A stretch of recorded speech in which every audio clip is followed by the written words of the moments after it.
Welcome to Almost Here, Round the Corner Future Technology podcasts with Richard Jacobs. Future technologies poised to transform our lives for better or worse are the focus of this podcast. Almost here means these technologies are now here and starting to be used, or just around the corner, from Bitcoin to artificial intelligence, 3D printing, blockchain, virtual reality, and more. Hello, everyone, and welcome to Future Tech Podcast. I'm your host, Juliette Lamar, and we have with us today Darryll DiPietro. He is the president and CEO at Coincierge Club. Darryll, thank you so much for joining us. Thank you so much for having me on. I appreciate it. Go ahead and tell us a little bit about this club you've got here, Coincierge. What is it? What do you do? Yeah, so absolutely. So we're a Vegas-based blockchain development company, and we noticed a major opportunity out here in the Las Vegas landscape in tourism. So we decided to build a cryptocurrency, and then we realized that we needed to have a vehicle for that cryptocurrency. So we developed a private key wallet for buying goods and services with crypto. Now, our wallet's unique because it holds 14,000 different cryptocurrencies and has military-grade encryption built into it. So it gives the users the ability to feel more secure with a mobile private key wallet and buy, things that they would normally buy, but not have to use fiat currency, not have to deal with the middlemen, not have to deal with, PayPals and Venmos and credit card processing and things like that. So the club part of it really comes into the coin. We created a coin with the exact business model of the AMX Centurion card, which is more commonly known as the AMX Black Card. But it's a credit card that comes with a concierge service that'll book anything that you need. And so what we did was we sent one of our founders to go work for AMX. He got trained by them for 4 weeks. He took phone calls with a travel consultant, and then we picked his brain to build this business model. But instead of having $1 million credit limit in order to get that service through AMX, you only have to have one of our coins. And our coins range from 10 cents to 41 cents, depending on the day and depending on what they're trading at. So it's a huge advantage. And so that's where the whole club part comes into. We want people to feel like they belong to something, that they get a value out of it, and kind of try to shift the industry away from everybody just looking at this as utility tokens and security tokens, and kind of give a new opportunity for the industry, if that kind of sums it up. Oh, okay. So when we talk about the user experience when using the app, it's like a wallet. What other are there any unique features besides what you just mentioned that you can do specifically on the Coincierge wallet? Yeah, I mean, well, realistically, the most unique feature is its versatility. To have 14,000 different cryptocurrencies at your disposal to be able to buy things with is huge. I mean, most people don't even know that there's that many cryptocurrencies out there. So it's interesting when you start getting into these conversations about, we can do this and we can do that. But some of the other features that are on there, that it allows you to see, what the cost of the transaction was. It allows you to see a received and sent transaction history. It allows you to have a profile information stored inside there. It'll tell you, where you can use it, what venues you can use it at. And then, it's got a QR code scanner built into it as well. And that's the relationship that it works with our point of sale system, which is the other side of the application.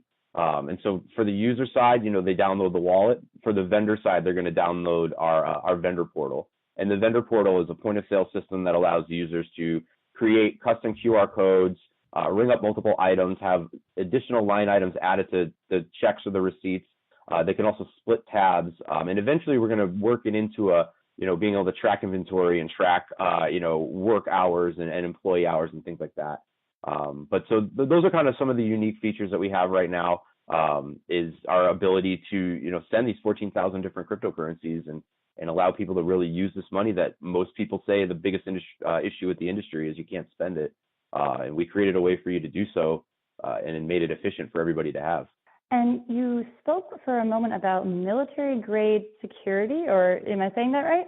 Yes. So our developer, his day job, he's a subcontractor for the U.S. Department of Defense. And so he uses an encryption level, a SHA-256 encryption level on our site and on our server and through the application to make sure that the information is absolutely secure. And there's not a chance that you would be able to reverse encrypt it. I think that's one of the main concerns. Besides people saying, I have this cryptocurrency, where can I use it? It's also, I have this cryptocurrency, I don't want anyone else to use it.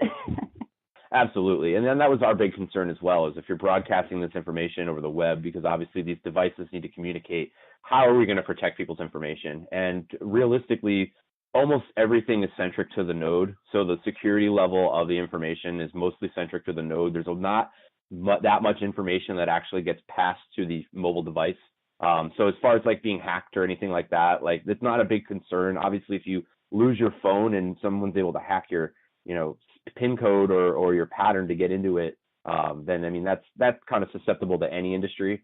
But as far as us and safeguarding users' information, all of the private proprietary stuff is stored on the node, which is essentially just a big server, big computer. Tell me a little bit about your history with blockchain and cryptocurrency and how you really got into this space. Absolutely. So I had worked for Google. I was working on the Google Play Store verticals, and third-party application support. They had let me go in January 2017, and I wasn't really sure what I was going to be doing. And right around the same time that I was really needed to focus on getting another job, a friend of mine started posting about crypto and Bitcoin and making all this money. And if you put this money into this website, you're going to make this. And, I was skeptical for about 2 weeks, and then finally was like, well, what's the worst that can happen? I'm going to put up the minimum amount possible that I can put in. And I did so. And 3 days later, yesterday to the day, 1 year, the website stopped funding. And the money that I had put in was just gone. And I felt like an idiot. I didn't know why I hadn't done my research like I normally would have. But the benefit was this gentleman had put together a chat group of about 30 people that had all been ripped off at the exact same time. And so I went into the chat group and I put, obviously we're all mad that this happened. And some people lost a lot more money than I had. And I just said, well, why don't we build our own? And I didn't know what that meant. I didn't know what we were going to do. I just wanted to challenge this industry that we could build an ethical, located in the United States, verified addresses, verified people, the actual workers, cryptocurrency business. And so that's what we started with. And we decided to do what's called a Bitcoin faucet. And a Bitcoin faucet gives away free Bitcoin. We had no obligations on ours, no emails required, no signups, no credit cards, just free money. All you needed to do is put your public key address in, which, as it sounds, it's public and everybody has one when they set up a wallet.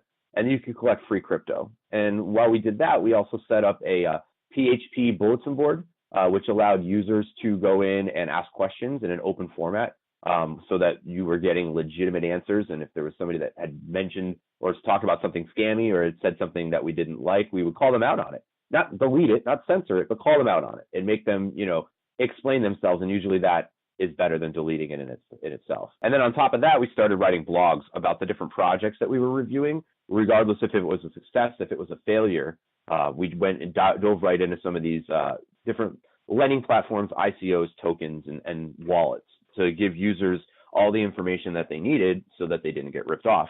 Well, that had a special kind of magic to it. And then 3 weeks into doing that, we noticed a massive hole in the Las Vegas economy. We're all from Las Vegas. I worked in the casino industry for 10 years. My founders are in the music scene, and one of them worked at a sports book for many, many years. And so we have this basis out here. We have a huge network out here. And we decided to go after the casino industry. There was a law that was passed in June 5th, 2017, ironically, that says any business that operates in the state of Nevada on blockchain technology is not subject to outside taxes, licenses, or regulations. So knowing that nightlife had just been overregulated by the Nevada Gaming Control Board, we decided to create a token for the Las Vegas hospitality and gaming industry. And when we did that, we realized, well, we've got this token, but how do you use it? So we created the wallet, and then we started going to conferences and realized that it was much, much, much bigger than just Las Vegas. And so that's kind of where we got our start. That's how we kind of formulated into what we have now, from our very, very humble beginnings of just trying to help people out and make sure that they didn't fall into the same traps and the same mistakes that we did initially. And I love that you have this social aspect to your wallet and to your crypto forum, because I think that's what's missing a lot of times for people when they want to get involved. They think, okay, I want to get involved. I want to buy some crypto. What do I do? And then when they're encountered with, okay, here's this wallet to download. Here's all these coins that you know nothing about. Where if you just had a little community where people can talk and reassure you that, hey, this isn't, all smoke and mirrors. This can be profitable, and this is what we've found and learned. It's such a good support. So your social hub has, like you mentioned, you have a blog, you have a forum. You also have a Crypto Cash 101, which is just a cute little how to get started. So that education aspect is really great. Yeah, we feel like we wanted to really give back and help people. And we took it a little bit further. We don't really reflect this on the internet, but we do meetings out here in Las Vegas that we call the no sales pitch meeting. And you won't see any of us wearing any of our branded gear. You won't see any logos of our businesses. We're just here to help and here to explain how to get started, to know what the difference between, say, like a Coinbase exchange type wallet is versus a traditional private key wallet like an Exodus or something like that. And then how important it is when you're setting these up to safeguard your private key information and seed information and things like that. Because again, nobody told us this. I mean, when I got ripped off, I actually had to go to the bank 3 times in order to get ripped off because the guy that gave us the link to get ripped off didn't explain that you had to put a certain amount of money in. So here I am trying to do less than the minimum. And it was just, you understand, you learn from mistakes, and you try to give people the right advice based off of your experiences. Absolutely. And that perfectly goes into the next question where I was going to say, you've been trial by error working in this space. What are some of the biggest lessons that you have learned? Ooh, that's good. Okay, so one of the biggest lessons that I've learned is read the tech, read the white papers, look up the team, and actually see if you can see it succeeding. I don't want to name it because it's not bad, it's bad form or whatever, but I participated in a pre-ICO that I was very, very excited about, and it didn't do too well. And the reason why is because the team that they had behind it wasn't able to execute on what they said that they were going to be able to do.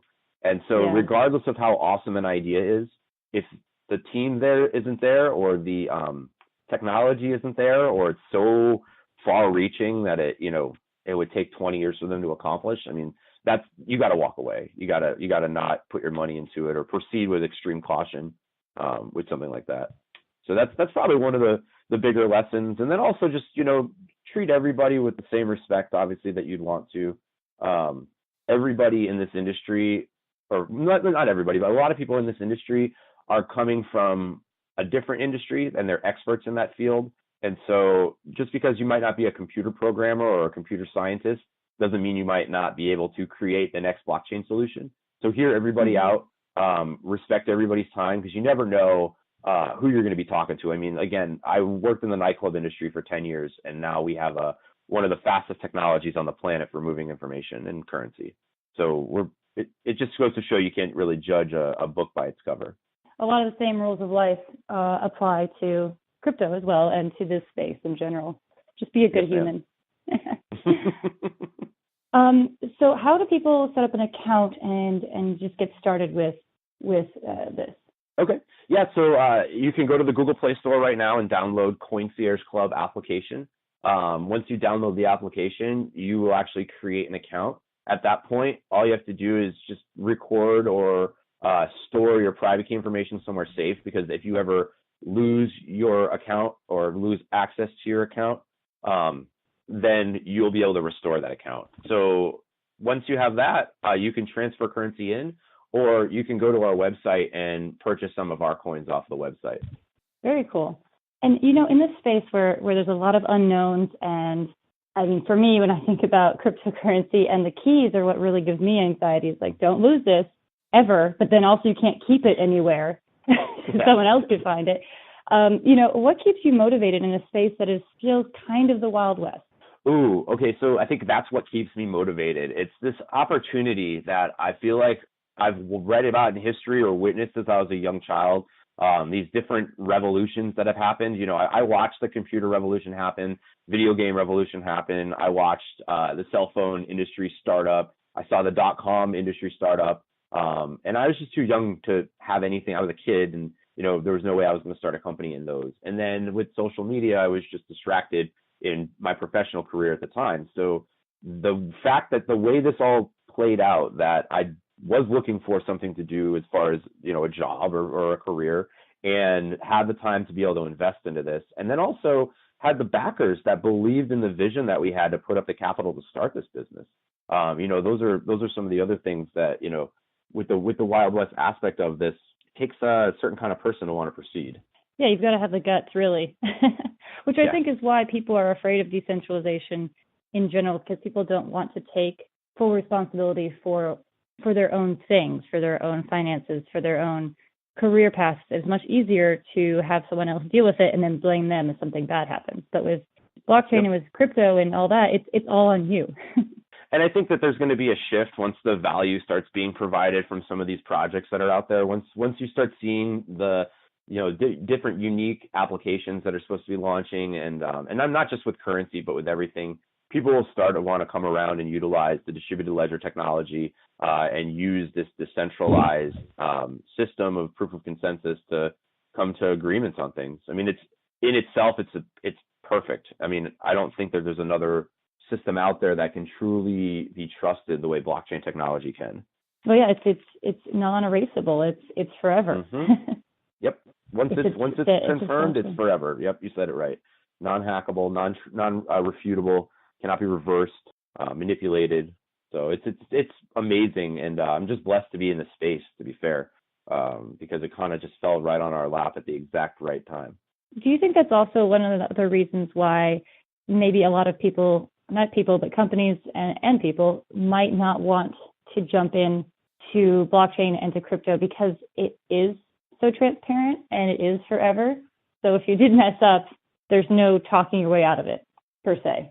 Yeah, I mean, I could see that. I think more importantly, it's the way that our worldwide economy works right now that is giving the pushback. I mean, the systems that run the financial world are being challenged right now. And there's a lot of people. I mean, my sister, for example, she's got like a master's degree. She's worked for banks. She's been in banking and auditing for years. And I mean, there's a real strong possibility that she might not have a job. The real strong possibility that her entire type of her career could go away. Her career paths for people that are like her could go away. So I think that's where the bigger, blowback or pushback is coming from right now. Not so much the fact that you can't fix a mistake, but that these industries are really, really, really in jeopardy right now. Where do you see Coincierge Club going, and what kind of things are you planning on adding to the service? Okay, that's a great question. So we actually met with the Mexican government at CES here in Las Vegas in January, and we've been working with them since to figure out a way to bring technology companies down to Mexico and tokenize the economy. And so that's really the next step with us, is to solidify what we call these trade routes that we're going to try to connect from Mexicali to Nevada. And then more recently, we met two different cities out in Louisiana. We met with some of their government officials and have been talking to them about connecting that into this. So realistically, connecting those trade routes from Mexico City up to Louisiana, from Louisiana over to Tucson, and from Tucson north and south on the 95 from Las Vegas to Mexicali. We've created a patent for an energy project that I don't really want to discuss too much about because the patent is still pending. But we're going to be getting into the energy space with a proprietary algorithm, and we're hopefully going to make a huge impact on Louisiana because Louisiana's industry or economy is based off of the oil industry, and we feel like we can shift that for them for the better. And also, the same thing with Nevada. Nevada's got a lot of sunshine and a lot of opportunities out here with energy in the energy space because of that. Oh, so those are the that's two. A great direction.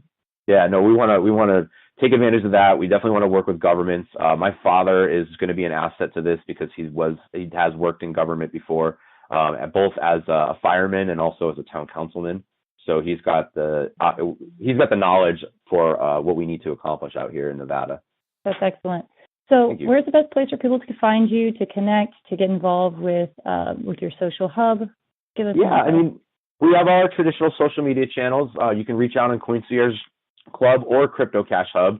Either one of them is managed. Most of the Coincierge stuff still goes to me, but we have a great team managing the Crypto Cash Hub stuff as well. And then you can also reach out via email or join the social group. There's a social group on Coincierge Club. There is a forum on Crypto Cash Hub. There's just a lot of ways to get in touch with us. When we set off, we wanted to make sure we were one of the most transparent cryptocurrency companies on the planet. And so that's why you see verified addresses. That's why you see our information that connects back to our actual social profiles, because that's one of the biggest issues that we had with this industry was people were operating million and billion dollar businesses and you don't even know who owns them. And so that's definitely what we set off to be different in the space. So, Yeah, feel free to reach out. I mean, like I said, our office is on there. If you want to stop by, we have a receptionist, but they can always buzz us and we'll come get you or have a meeting or, whatever people want to do. We're always here. We're always accessible. It's kind of the goal of our business. Fantastic. Well, Darryll, thank you so much for coming on and sharing this exciting new viewpoints on cryptocurrency and blockchain and just taking the time to discuss all of it with us. Well, thank you very much. I'm just happy to be in the space, and thank you for including me in this podcast. That was Darryll DiPietro. He is the president and CEO at Coincierge Club. Thank you so much, everyone, for tuning in. This has been Juliette Lamar with Future Tech Podcast. You have been listening to Almost Here, Around the Corner Future Technology Podcast with Richard Jacobs. Subscribe to this podcast, post a review to discover more future technologies that are poised to transform our lives for better or worse, such as Bitcoin, artificial intelligence, 3D printing, blockchain, virtual reality, and more.